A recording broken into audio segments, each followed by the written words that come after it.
going, everybody? Ryan Devlin here. Have you ever gotten bored of playing the same standards either in the practice room or on a gig? Do you feel like you play the same things over and over again over the same progressions? Today, we're going to address this challenge and explore 5 advanced concepts that you can incorporate into your solos over jazz standards. This video will introduce you to a range of intriguing concepts, adding fresh and cultivating elements to your solos, particularly when played over jazz standards. And all the material that we're going to talk about today comes from my newest resource with jazz lesson videos, Advanced Concepts on Jazz Standards. To download this book, you can click the link in the description below and use the code ADVANCEDCONCEPTS5 at checkout for $5 off. But before we get into our topics today, I want to share a little anecdote at my time in grad school at the New England Conservatory in Boston. So during my time in Boston, I got the opportunity to study a couple times with the NEA jazz master, Dave Liebman. And during one of my lessons, I expressed to Dave my sense of being stuck on Tadd Dameron's Soul Train. I was practicing it, playing along with recordings, trying to get new ideas, and nothing was working. Dave then shared with me a story during his time with Elvin Jones. Dave was playing the same ballad every single night for a few years with Elvin, and he was tired of playing this ballad. He said to me he would rather play any other tune than that ballad. He really didn't feel like there was anything else to say. So one day, while they were traveling from one city to another, Dave got the courage to go talk to Elvin about this. He told Elvin that he didn't feel like he had anything to say on the ballad, and that he wanted to play something new to try and get some new ideas out there and to feel better about playing a ballad in front of the audience. Elvin then responded and looked at Dave and said this: "It's not the tune that needs to change, it's you." So after hearing that story, I really decided to start playing standards I had been playing for years and years and just started thinking about them differently with new concepts, almost broadening my view on these progressions and tunes and having a theme when I practice them. That's exactly how I wrote this book. Every one of these etudes is themed to a different concept. We have chromatic cells, pentatonics and pentatonic shifting,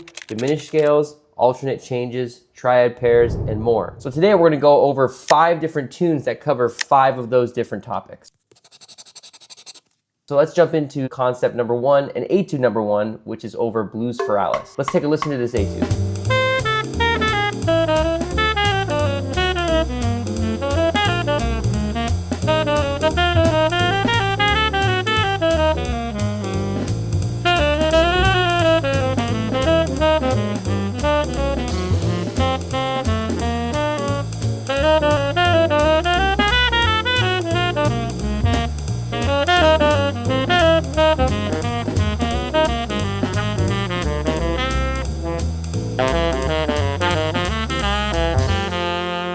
Alright, so our first etude is tackling Blues for Alice, the changes to what we call a bird blues. Basically, it's a blues that has a bunch of extra 2-5-1s going up and down chromatically and by whole step that Charlie Parker wrote. Kind of almost like an exercise, sort of like giant steps. And over this tune, I am thinking about and theming this off of chromatic cells. After listening to it, you can probably hear a lot of added chromaticism. We're going to dive into a couple of these chromatic cells and talk about how you can practice them and implement them into performance. So a chromatic cell is anything that doesn't have necessarily a key center and has chromaticism in it, so things that are moving in half steps, but we are still targeting something. Whether that target is outside of the key or inside of the key, we're still targeting something. So if we dive into our etude here, let's look at the second chorus and go to the third bar. This is a classic chromatic cell phrase. F, E, E flat, G, F sharp, E, F, G. I've practiced that compound cell, those two together, and them separately all over my saxophone. So here's me playing F, E, E flat, G in 12 keys. I'm just going to play this up and down chromatically on my saxophone in 1 octave.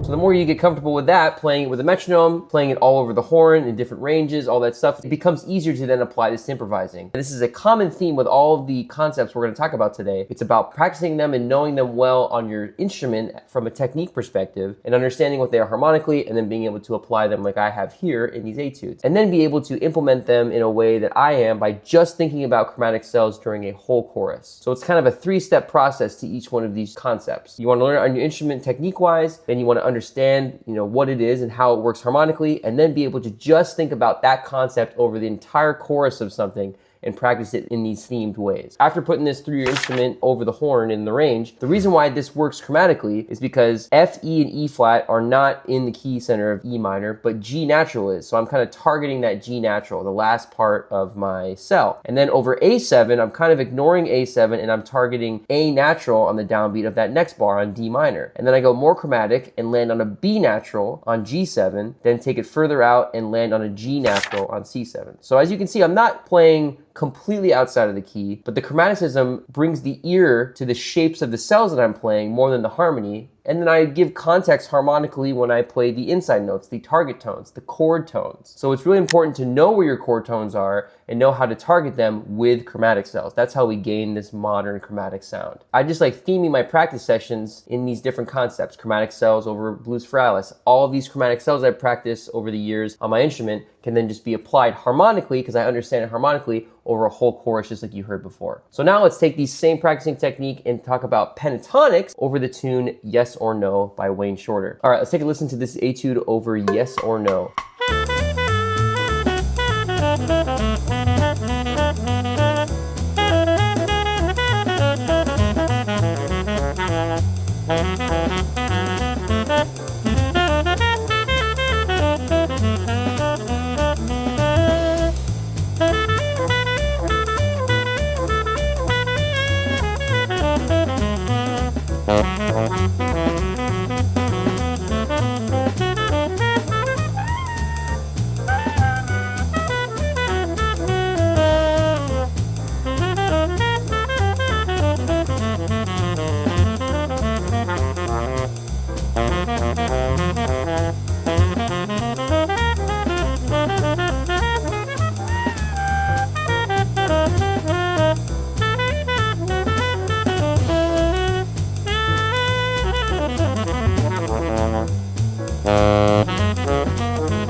So as you can hear, I'm playing a lot of wide intervals, a lot of pentatonics during this etude. That was my theme when I was writing it. So you can see there's some inside pentatonics, like for instance on E7 sus4, I play C sharp minor pentatonic. So C sharp, E, F sharp, G sharp, B natural, C sharp. That works really well in that E7 tonality. I have all those notes that are inside of the chord, and I've practiced different patterns, but that's my home scale. Then over the major chord, I play a lot of sharp 11s, and I play kind of like a F sharp major pentatonic. F sharp, G sharp, A sharp, C sharp, D sharp, F sharp. So F sharp major over E major. Get that sharp 11 sound, but yet most of those notes are inside of the chord. So that's my home scale for the major chord. You can play up a whole step and play that major pentatonic. So that's just two examples. And I'm practicing this the same way that I had my chromatic cells. I play a bunch of pentatonic patterns in my major and my dominant pentatonic scales. Here's a shape that I practice now with my major and my dominant pentatonics in the same key. Again, I'm applying that same technique. Learn patterns on your instrument, understand it harmonically, play it over a tune. So here's some patterns that I've practiced in the C sharp minor pentatonic over E7 and the F sharp major pentatonic over E major.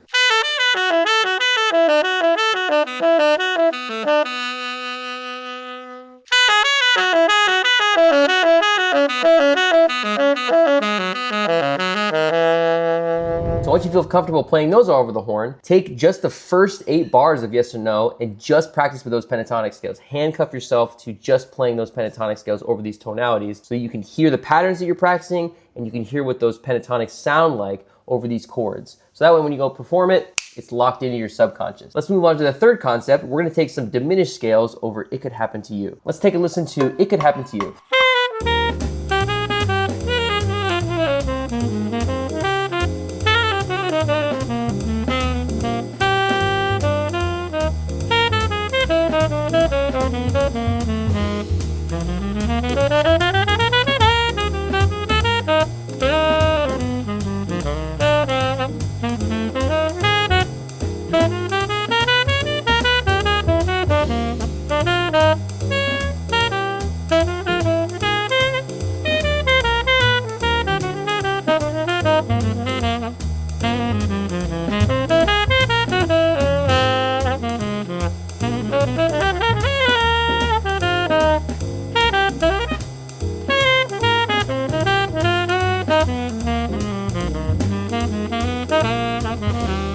So you'll notice I'm playing a lot of the half whole diminished scale, and here's a little disclaimer. The half whole diminished scale and the whole half diminished scale are the same, just starting on a different note. For example, if I were to spell the F sharp half whole pentatonic scale, it'd be F sharp, G, G to A to B flat to C, C to C sharp to D sharp to E to F sharp to G. If I started on G, that would be the G, the whole half diminished scale. So it just depends on the starting note. So I like to revert everything back to a half whole because that's how I learned my diminished scales first, was in that way. So over my F sharp diminished 7 chord, I'm playing my C half whole diminished scale, and I'm playing this triplet exercise. Kind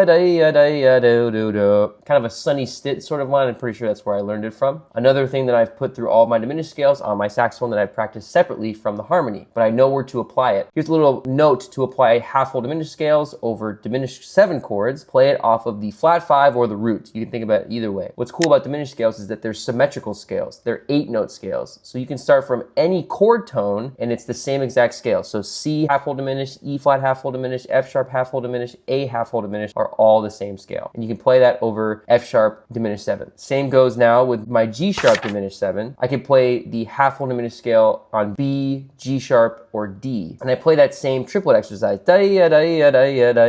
on all chord tones of my diminished, starting from this time the flat third, so B natural. So I'm thinking like B half whole diminished scale. And then if you notice further down into the etude, I play the F sharp half whole diminished scale starting on the G minor chord to E flat 7 that then resolves to F. So what I'm kind of treating that is, instead of E flat 7, I'm thinking about that as C7 altered, and I'm playing that half whole diminished scale over E flat, because there's a lot of common tones between C altered and E flat 7. So I just superimpose C altered, in this case being C half whole diminished or F sharp half whole diminished. Remember how we talked about them being symmetrical? There's that diminished triad. So the C half whole diminished scale or F sharp half whole diminished scale works over that entire progression, and then I resolve, boom, to the downbeat of F major on A. So that's another example of being able to play the half whole diminished scale over a 2-5-1, or kind of an alternate 2-5-1. Another note with diminished scales is on any 2-5-1, you can play the half whole diminished scale from the 5 chord over the 2 and the 5. So if you have a 2-5-1 to F, G minor, C7, F, over G minor and C7, just play the C half whole diminished scale, and it works really well. And check out Sonny Stitt if you really want to get into some of these triplet lines with the diminished scale. He was famous for it. Let's move on to etude number 4. This is going to focus on playing alternate changes over confirmation. All right, let's take a listen to our etude over confirmation.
You probably heard, I'm not directly playing the chord changes that are written with confirmation. I'm superimposing my own on top while still being able to give moments of inside or resolution to give context as to what tune I'm playing. So it's not like I'm just playing random chords and they don't go anywhere. They're still moving in a similar direction to how confirmation moves. So there's a couple examples I want to talk about in this etude where I'm superimposing some changes. What we're going to start is the second A section of my etude over F sharp half diminished, B7, E, A, and D minor, that progression. Instead of thinking about every single one of those chords, I superimpose some altered scales. So in the first 4-note cell, I'm playing B flat minor, sort of in the key center of F sharp half diminished, but not really. So that's kind of outside. I don't even resolve to E minor. I'm still sort of in that B flat minor tonality. And then I resolve to C sharp on A7. So for those first 3 chords, I'm just thinking about B flat and playing different cells in that B flat tonality until I get to C sharp where A7 is. That's a resolution tone. And then from there, I'm thinking about playing A flat 7 over D minor and G7. That's the altered scale of G7. So really, if you take a wider view, from the point of F sharp diminished, I'm really trying to aim for C7. So 3 bars later. I wasn't thinking about anything except getting to C7. So I played some random shapes in B flat and then random shapes in A flat that then resolved me to C. And again, I'm thinking about playing some cells just like I was in the first etude. But in this case, I'm thinking about them being more outside of a tonality that eventually resolves whenever I want them to. And in this case, I wanted to resolve to the downbeat of that 5th bar. And then as I continue the line, I play the circle of fourths starting on F over B minor 7, so off the tritone. So I play F, G, A, F, B flat, G, E flat, G. So I'm going tonality in F and tonality in B flat. And then on A minor, I sort of continue the phrase, but instead I'm looking to be back to G major at the end of my second A section. So I play a chromatic cell shape that eventually resolves to the downbeat of my 8th bar of the second A section on G major. So really that circle of fourths is being superimposed with tritone substitutions. So instead of B to E, I'm playing F major to B flat major, and then I eventually resolve to my downbeat. So the key with alternate changes is not only knowing different kinds of substitutions, but it's really the end goal. It's great to analyze progressions and analyze tunes and transcriptions backwards, like,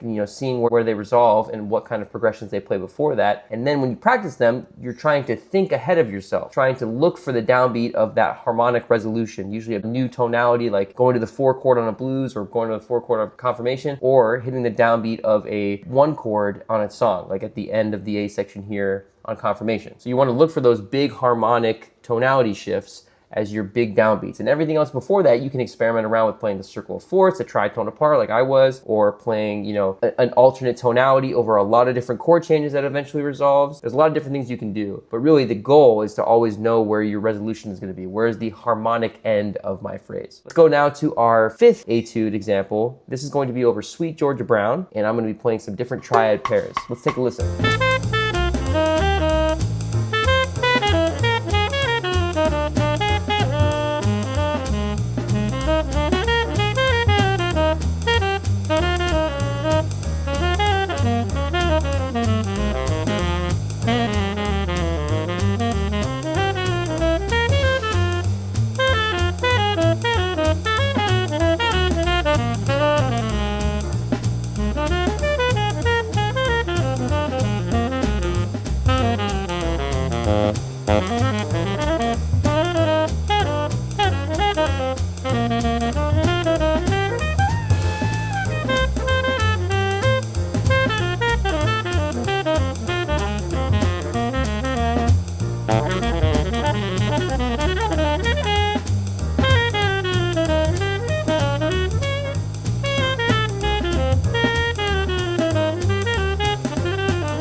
All right, so over this traditional tune, we have a lot of dominant chords that last a long time. There's a lot of different triad pairs we can play over dominant chords. One of my favorites is to play 2 major triads a tritone apart. So you notice I'm playing different triads that are kind of inside and outside the key. Like I said, one of my favorites is 2 major triads a tritone apart. So for example, over G7, on the first 4 bars of my etude, I play C sharp, A sharp, F sharp, D sharp. That's like an E flat minor 7 or C sharp sus triad that I'm superimposing over G7. And then I play C, G flat, B flat, E flat, an E flat minor phrase over G that then eventually resolves to C. And then I play some tritones apart, B flat, D, E, D, B flat. So I'm thinking in that tonality of tritones, even though those are both inside of my dominant chord. So if we look at the second chorus of my etude on Sweet Georgia Brown, on the bar of C7 in my second chorus, I'm playing some augmented triads, E, G sharp, C. That's a cool augmented sound over C7. And then G, B flat, D flat, E flat. So then I'm transitioning to a minor tonality. So you see on C7, I play C augmented, C, G sharp, E, G sharp, C, to G sharp, B flat, D flat, F sharp. So I'm playing 2 augmented tonalities there, a whole step apart. All right, everyone, that wraps up today's video. I hope you got some new concepts to think about and play over traditional jazz standards. If you'd like to dive deeper into this material, you can download my resource, Advanced Concepts on Jazz Standards, with the link in the description below. And remember to use the code ADVANCEDCONCEPTS5 for $5 off your purchase at checkout. Please subscribe, like the video, and click the notification bell to be notified when we have our next video up. And feel free to comment. Tell us what you want to see in the next video and let me know what you're practicing. I'll see you guys in the next video.